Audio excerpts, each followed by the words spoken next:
Bonjour, nous sommes le vendredi 10 septembre 2021 et aujourd'hui ma vidéo s'intitulera Les États-Unis à la dérive. Et comme vous connaissez mon goût pour le paradoxe, je vais commencer par vous parler de la Chine. Vous avez vu les mesures prises récemment par le président M. Xi Jinping, euh, interdiction aux adolescents, aux enfants et aux adolescents de passer plus de 3 heures en ligne dans des jeux vidéo par semaine. Une campagne contre les fortunes excessives, avec loi sur les impôts sur les grandes fortunes, lutte massive contre les disparités, des mesures intéressantes concernant l'éducation, une tentative de refaire de l'éducation quelque chose d'entièrement gratuit et en particulier transformation en service public de ces services voilà, d'aide aux enfants qui avaient pris des proportions considérables en Chine, si bien que les familles consacraient une partie importante de leur budget familial à des leçons particulières pour les enfants. Ce système entier bascule dans le domaine du public, ça va être voilà, d'utilité publique et donc ça ne relèvera plus d'une initiative privée. Excellentes mesures, n'est-ce pas, qui vont dans la bonne direction. Mais je vous entends déjà, oui, mais c'est une dictature, c'est une dictature. Et en particulier, vous allez me parler des Ouïghours, de la manière dont la Chine traite le problème d'une minorité djihadiste dans son pays. Et l'occasion est bien trouvée pour faire des comparaisons, puisque nous avons en ce moment même le procès voilà, des personnes liées, sinon responsables, aux événements de 2015, donc les attentats dont le plus grave a été celui du Bataclan, mais il y en a eu, comme vous en souvenez, plusieurs également autour. Alors, bonne occasion, voilà, pour nous de comparer comment des différentes méthodes entre la méthode chinoise et la méthode occidentale de traiter le problème d'une minorité djihadiste. Mais ça m'offre quand même une bonne transition avec la question dont je vais parler, qui est celle des États-Unis. Les États-Unis viennent de mettre fin à une de leurs guerres qu'on peut appeler véritablement coloniale, l'occupation de l'Afghanistan pendant une vingtaine d'années. Les Américains n'ont pas tenu compte de la leçon qu'ils auraient pu tirer des événements du 19e siècle quand la Grande-Bretagne a essayé de faire de l'Afghanistan, sinon une colonie, du moins un protectorat, avec un résultat nul. Tentative de la part des Russes de faire la même chose au XXe siècle, avec un résultat nul également. Le résultat pour les États-Unis est le même, avec en plus voilà, la difficulté d'avoir cru dans leur mission de nation building. Nation building, c'est le mot qui correspond à l'idéologie, qui est l'équivalent de l'idéologie coloniale pour des puissances comme la France, la Grande-Bretagne, la, la Belgique, les Pays-Bas, l'Allemagne à une époque, c'est faire le bien de gens qui ne vous ont absolument rien demandé sur ce plan-là, pour mettre fin à des guerres tribales, pour mettre fin au Moyen Âge. C'est l'expression qui revient beaucoup dans la presse américaine maintenant quant aux talibans, un retour au Moyen Âge. Ce qui est intéressant, c'est que cette expression de medieval est utilisée aussi pour parler de la politique américaine. Vous voyez le même terme appliqué aux talibans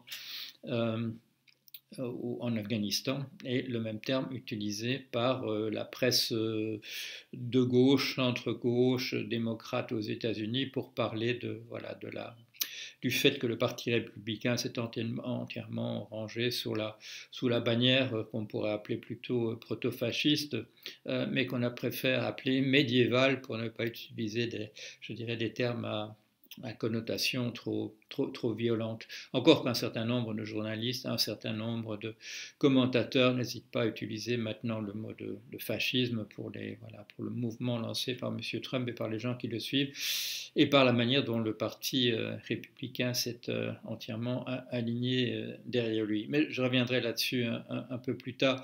Un mot quand même pour rester sur islam et monde occidental. Demain c'est le 11 septembre, c'est logique, nous sommes le 10 aujourd'hui, et c'est le 20e anniversaire, 20e anniversaire là aussi, mais ce n'est pas une coïncidence.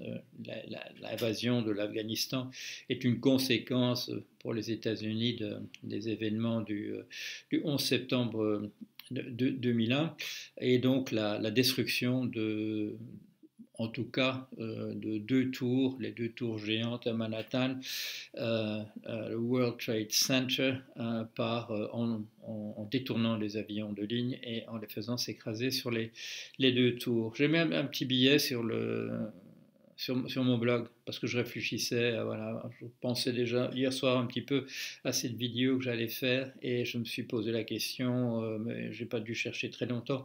Je savais exactement où j'étais quand j'ai entendu parler de ces attentats. J'étais sur la route entre chez moi et le bureau où je travaillais. C'est une distance assez courte, c'est une dizaine de kilomètres. Entre le nord de Los Angeles et en particulier un quartier qui s'appelle Eagle Rock parce qu'il y a effectivement un gros rocher sur lequel on peut lire avec un peu d'imagination la forme d'un aigle. C'est tout à fait au Piémont, c'est tout à fait la montagne commence là une centaine de mètres de chez moi, véritablement, ça commençait à grimper très fort. Et donc, ça faisait en particulier que la nuit, il y avait des coyotes qui venaient hurler dans la rue, ils me descendaient un tout petit peu de la montagne. Un matin, je descendais avec un ami qui avait passé la nuit chez moi. Et on se rend au garage, voilà, le box où la voiture est garée. Il y a là une moufette, le putois américain, vous savez, le splendide petit animal avec blanc et noir. Et mon ami, il ne peut pas s'empêcher, il dit « Oh, que c'est mignon !» Et il s'approche, je lui dis « Ne fais pas ça !» Je crie, je dis « Bouge-toi !» Bon, parce que le mucus que l'animal peut lancer vers vous dans un jet d'une glande qui se trouve dans son arrière-train peut vous aveugler, peut vous rendre aveugle. C'est un liquide extrêmement corrosif. Ça pue, c'est une odeur indescriptible. Quand on passe à un endroit où une moufette est passée, même plusieurs heures plus tard, on le sent dans l'atmosphère. Cet animal emprègne entièrement l'atmosphère de son mucus, destiné à se défendre contre des prédateurs, des animaux plus grands que lui. Et donc, je travaille à Pasadena, j'habite à Eagle Rock, tout à fait les confins nord de la ville de Los Angeles. Et j'ai un petit bout d'autoroute, là, freeway, c'est quoi, 134, je vais m'en souvenir, et un petit bout d'autoroute pendant 5 minutes. Et pendant que je roule là, je mets toujours la radio pour entendre les nouvelles. J'ai mis une photo, de l'endroit parce que ça m'a frappé, c'était au moment où on passe à côté de l'ancienne route, où il y a un splendide vieux pont qui reliait donc Los Angeles à Pasadena, et donc je passe à cet endroit-là. Et en fait, bon, la photo prise sur Google Maps ne rend pas tout à fait l'atmosphère, parce qu'en fait, c'est l'aube. C'est l'aube pour moi au moment où je passe ça, c'est-à-dire qu'il ne fait pas encore très très clair, j'ai encore sans doute les phares allumés à la voiture, et j'entends bulletin spécial. J'écoute toujours la même radio qui est une sorte de service public, NPR, et bulletin spécial. Et là, c'est la stupeur. Je l'ai dit hier, le journaliste hésite.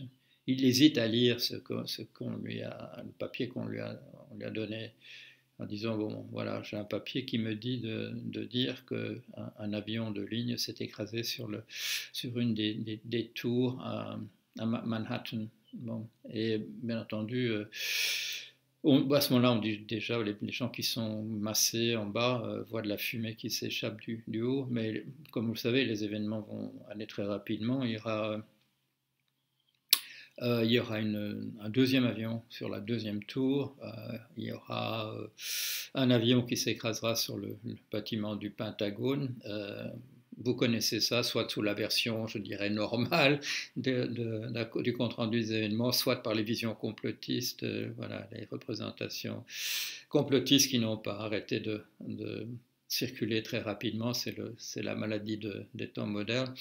Qu'un avion ne serait jamais écrasé sur le Pentagone, etc., que les tours en fait se sont écroulées parce qu'on les a fait exploser, etc. Enfin, je ne vous rappelle pas toutes ces fadaises qui ont alimenté l'imagination.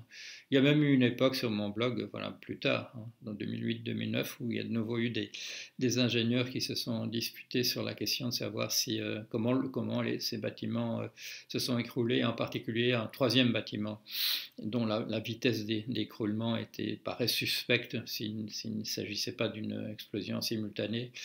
En fait, non, quand les ingénieurs ont fait les calculs, il est possible effectivement avec des planchers qui s'écroulent les uns sur les autres d'aller extrêmement vite, plus vite que l'intuition ne le permet.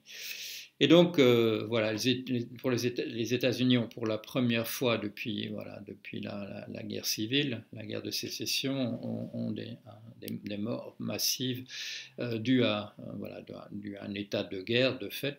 Voilà, il y a 2999 ou quelque chose comme ça, enfin disons 3000 morts. Quand on vous parle ces jours-ci des morts qui ont été évitées par rapport à, grâce à des ordres d'évacuation immédiate du second bâtiment au moment où le premier est atteint, c'est de l'ordre de 20 000, peut-être 30 000 morts qui ont été évitées quand même par le sang-froid des pompiers, de la police et ainsi de suite. Et donc les États-Unis, vous vous souvenez peut-être, le président Bush, cette image de président Bush, il visite une école et il est là prostré pendant de nombreuses minutes, il est là assis, immobile sur un banc.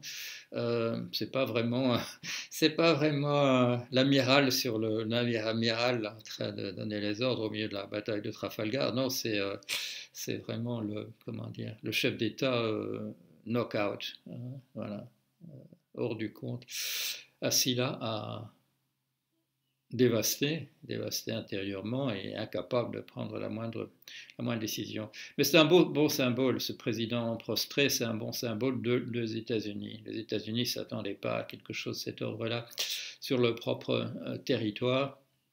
Et ça faisait revenir à la surface, bien sûr, des guerres d'un autre type que celui qui est du genre guerre froide, c'est-à-dire ce que les Américains et peut-être les Occidentaux en général appellent plutôt une guerre médiévale. Voilà, une guerre médiévale. Pourquoi ? Eh bien, un petit rappel quand même du fait que je suis anthropologue. L'anthropologie se caractérise souvent par la succession d'écoles structuraliste, diffusionniste, fonctionnaliste, évolutionniste. Le premier courant, historiquement, c'est le courant évolutionniste, et cette pensée évolutionniste ne nous a jamais vraiment quittés parce qu'elle permet de faire des parallèles, de situer des choses par rapport à notre propre histoire. Elle permet en particulier de dire quelque chose qui est comment dire, qu'on peut discuter, mais on peut quand même dire, je dirais de manière globale, même si ça peut immédiatement déboucher sur une longue discussion, que l'islam se trouve au XXIe siècle, je dirais, à un stade d'évolution de cette religion qui est en quelque sorte un équivalent de celui du christianisme au XVIIe siècle. Bon, il faudrait entrer vraiment dans les détails pour justifier ça, mais je crois qu'on peut le dire, voilà, en gros, globalement. Et donc, qu'est-ce que les Américains rencontrent en 2001 avec ces attentats ? C'est le décalage entre deux problématiques différentes. Bien sûr, ils ont une politique de type colonial dans un très grand nombre de pays. On associe ça souvent, je dirais, à la naïveté américaine, mais c'est l'esprit colonial, c'est-à-dire de dire ce qui nous est bon pour nous est sûrement bon pour tout le monde, et on va aller installer ça pour séparer les combattants dans d'autres pays. On va faire du nation building, c'est l'expression utilisée, de la construction de nations, et il n'y a qu'une méthode qui soit la bonne, puisque voilà, dans une perspective évolutionniste, le système capitaliste de type américain est considéré, supposé être le pinacle de ce qu'on peut faire, et donc on va aider les Afghans à faire la même chose. Alors, j'en ai dit un mot l'autre jour. Quand on essaye d'introduire le capitalisme sauvage dans des pays qui sont d'autres types de régimes, on trouve toujours de manière typique, comme très enthousiaste pour ce projet, des élites corrompues à l'intérieur de ces pays, avec lesquelles on va pouvoir essayer de construire une nation à l'américaine. Et ça donne la même chose. On avait vu ça quand les Américains ont fait ça de manière indirecte, sans invasion, mais par exemple à Cuba, dont ils avaient fait un immense casino pour les États-Unis. Ce ne sont pas des systèmes qui marchent, ça fait au mieux des républiques bananières. Et comment évaluer le résultat? Eh bien, c'est avec ce qui se passe, c'est avec la fuite de Saigon, avec ces images de gens accrochés aux derniers hélicoptères qui s'en vont. C'est quoi? C'est en 75, j'ai bon souvenir. Ces images d'avions qui décollent de l'aéroport de Kaboul et où des gens sont accrochés au train d'atterrissage au moment où ces avions décollent, ça fait des scènes de panique. Pourquoi? Parce que le régime démocratique, entre guillemets, à l'américaine que les Américains avaient installé là, s'est écroulé en l'espace de quelques même pas de quelques semaines, presque de quelques jours, sur une semaine, le pays s'est entièrement, été entièrement acquis au régime taliban, qui était d'ailleurs celui qui se trouvait là au moment où les Américains arrivent en 2001 pour créer une démocratie à l'américaine, avec le résultat nul que l'on trouve aujourd'hui. Très mauvais pour le moral du pays, la fin de l'Afghanistan, très mauvais pour le moral du pays, le souvenir des attentats du 11 septembre 2001 est très mauvais pour le pays. Autre chose, et qui est un symbole, je dirais, de l'état dans lequel le pays est en ce moment même. La date du 18 septembre, c'est-à-dire exactement dans 8 jours, quand aura lieu une grande manifestation à Washington, aux environs aux alentours du Capitole, comme lors des événements de la prise d'assaut du 6 janvier, un appel à la libération des prisonniers politiques. Voilà. Qu'est-ce que c'est que la libération des prisonniers politiques? Eh bien, ce sont les gens qui sont en prison à la suite justement de l'insurrection du 6 janvier, du fait qu'ils ont été repérés par des caméras, souvent d'ailleurs par des selfies, que ces gens convaincus qu'ils essayaient de sauver la démocratie parce que les élections ont été entièrement truquées en défaveur de Trump. Ils n'attachaient pas énormément d'attention au fait que ces informations de Trump sur les élections truquées circulaient déjà presque un an avant les élections, c'est-à-dire que la propagande était bien en place. Et donc un appel à refaire les événements du 6 janvier, de les refaire le 18 septembre pour la libération des braves patriotes qui sont emprisonnés injustement au titre de prisonniers politiques. Encore que, comme vous le savez, et ça c'est un des problèmes majeurs des États-Unis en ce moment, les véritables organisateurs de ce coup d'État manqué, eux ne sont absolument pas inquiétés. Il n'y a que les sous-fifres qui ont été pris par les caméras qui ont été inquiétés. D'où les protestations du côté de la gauche en disant mais pourquoi n'arrête-t-on pas les responsables? Et pas que du côté de la gauche. Je regardais hier une interview de la nièce Mary Trump, la nièce du président, qui disait le problème en ce moment des États-Unis, c'est que l'ex-président n'est pas en prison pour les crimes qu'il a commis. Atmosphère au sein d'une famille, bien entendu. Mais le fait est que, voilà, ça, c'est le problème en fait, des démocraties à l'occidentale, quand des événements de ce type-là, insurrectionnels, coups d'État, ont lieu, c'est que les lois, la possibilité d'inculper les anciens présidents, tout ça fait défaut parce que le système n'est pas prévu pour que la sédition se trouve au sein même du gouvernement. Le système n'est pas prévu pour qu'un des deux grands partis prenne parti pour les insurrectionnels, pour les insurgés. Et bloque toute tentative d'enquête sérieuse et que les partisans du président mènent sur le terrain une guerre locale, dont les manifestations les plus claires, les plus manifestes en ce moment sont dans les deux États pro-Trump massivement, qui sont le Texas et la Floride. Gouverneur Ron DeSantis en Floride et le gouverneur Greg Abbott au Texas, qui font passer un certain nombre de mesures. Ils les font voter au niveau local, au niveau de l'État, et en particulier au Texas, des mesures discriminatoires contre les électeurs habitant dans certains quartiers. Et certains quartiers, bien entendu, sont associés au fait de l'importance de minorités votant plutôt démocrates. C'est le cas de manière massive pour les Afro-Américains. Ça allait de manière un peu plus, je dirais, complexe du côté des Latino-Américains. Mais en tout cas, des tentatives d'empêcher de voter à l'avenir dans les quartiers sensibles où on vote plutôt démocrate.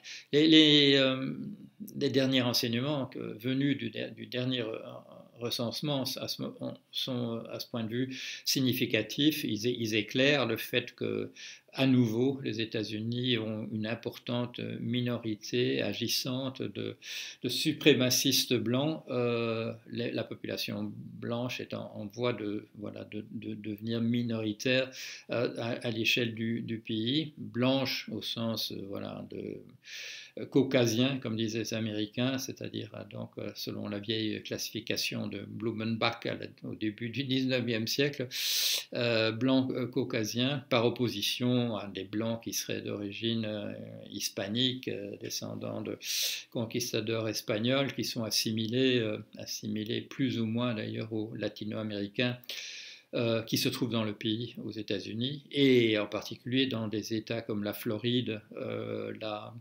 le Texas et la Californie, qui elle est alignée à gauche depuis pas mal de temps, des minorités de type amérindien qui remontent en fait sur la carte du pays à partir de l'Amérique centrale. Les Amérindiens locaux des États-Unis, dont vous savez, ont été la victime de massacres systématiques, d'une politique génocidaire, et aussi victime d'épidémies, et aussi un problème génétique d'absence de résistance véritablement à l'alcool qui a contribué aussi à décimer la population. Donc des États qui tentent de faire passer des mesures de type sécessionniste. Il n'y a pas que des lois électorales qui sont votées. Le Texas vient de voter une loi qui bannit de fait, qui interdit de fait l'avortement dans l'État, en interdisant les avortements dès qu'un cœur bat dans le fœtus, c'est-à-dire avant même souvent que la femme enceinte se rende compte qu'elle est enceinte. Donc c'est une interdiction de fait de l'avortement. Alors des réactions ont lieu déjà au niveau du gouvernement fédéral, mais la Cour suprême, qui a été saisie immédiatement à propos de cette loi du Texas, a fermé les yeux, a dit que ce n'était pas de son ressort, ce qui est dans la lignée, je dirais, de la politique de la Cour suprême aux États-Unis. J'ai souvent attiré votre attention sur le fait que le mode de recrutement de la Cour suprême par dénomination fait que le mode même de recrutement en fait une institution dont les représentants seront plutôt des gens de droite que des gens de gauche. Il y a voilà, j'ai déjà fait le parallèle avec des institutions européennes conçues sur le même modèle, au prétexte qu'une solution de droite est nécessairement une solution purement technique, alors qu'une solution de gauche est considérée comme une solution absolument partisane.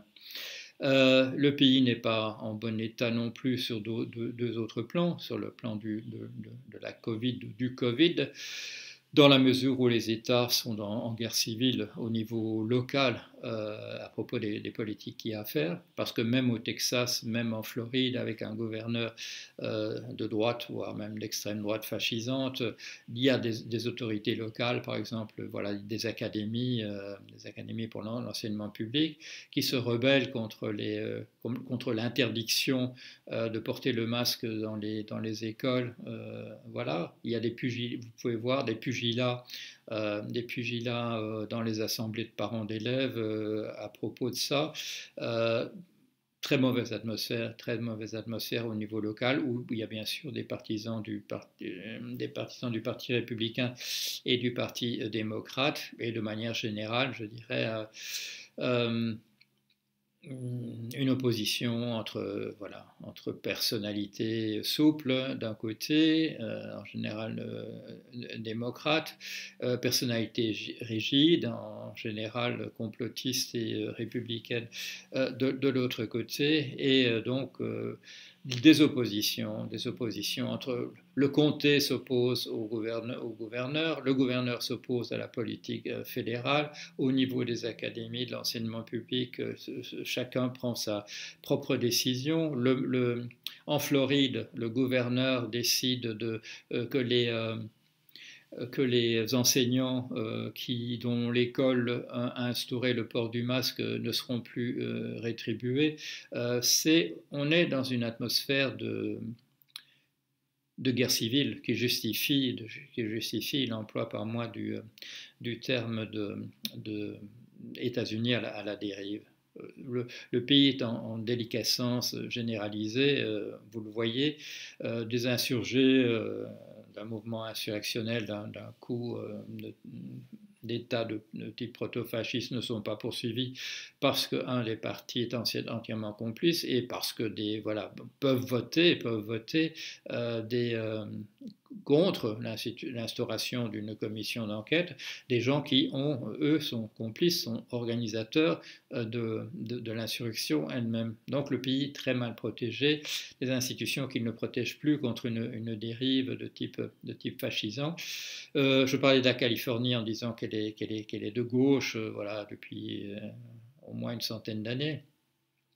Mais l'extrême droite a lancé, ça c'est un avertissement pour ceux qui sont partisans de ces mesures de type initiative populaire, de référendum, l'extrême droite est parvenue à organiser un référendum pour le renvoi du gouverneur centre-gauche, Gary Newsom, de la Californie. Alors, c'est un pays, oui, c'est la 7e puissance économique du monde, la Californie, mais dans un pays qui est où l'opinion majoritaire est de gauche, centre-gauche. Ces mesures de référendum populaire permettent à l'extrême droite d'organiser un vote de destitution du gouverneur, qui a l'appui d'une grande majorité de la population. Alors le vote va avoir lieu un de ces jours, et on va voir le résultat. Bien sûr, ce référendum d'initiative populaire a permis, c'est lui qui a lancé le mouvement voilà, de légalisation de la marijuana, mais surtout du mariage pour tous. C'est venu de Californie, c'est venu de ces référendums. Ce mouvement est né là de cette manière-là, et puis s'est répandu sur l'ensemble du pays. Mais il est possible, par ce sont essentiellement, il faut bien le dire, pardonnez-moi les juristes, mais ce sont vous, c'est vous qui organisez, qui permettez à ces partis d'extrême droite aux États-Unis d'essayer de bouleverser véritablement les institutions à partir de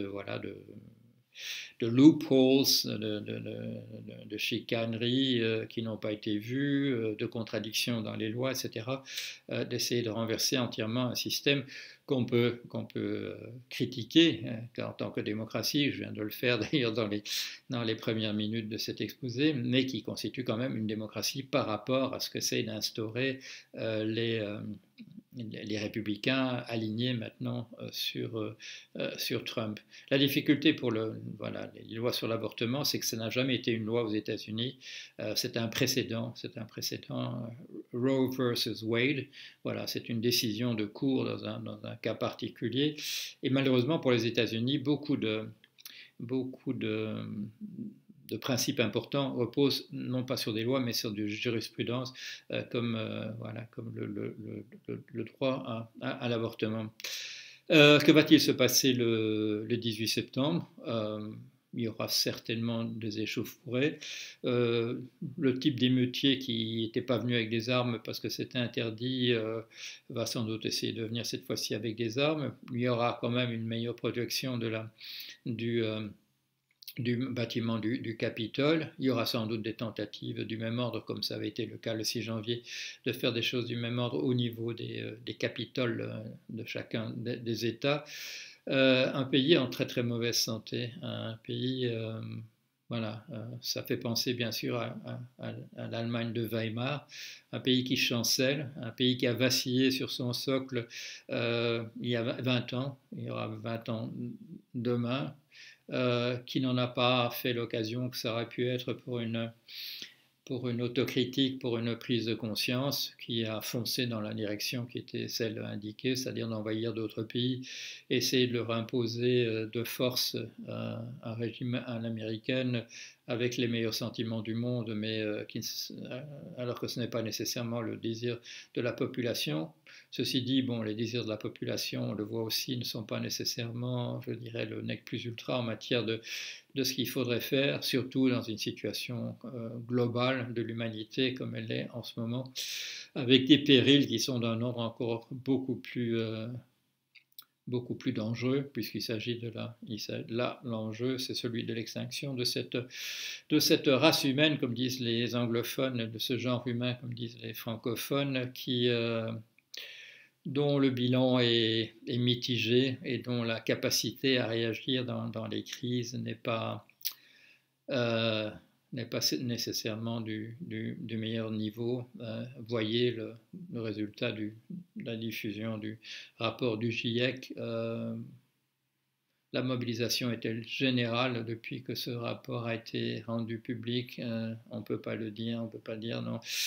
Alors que même une mobilisation générale conduirait là encore qu'à des résultats qui seraient du colmatage et pas véritablement des solutions.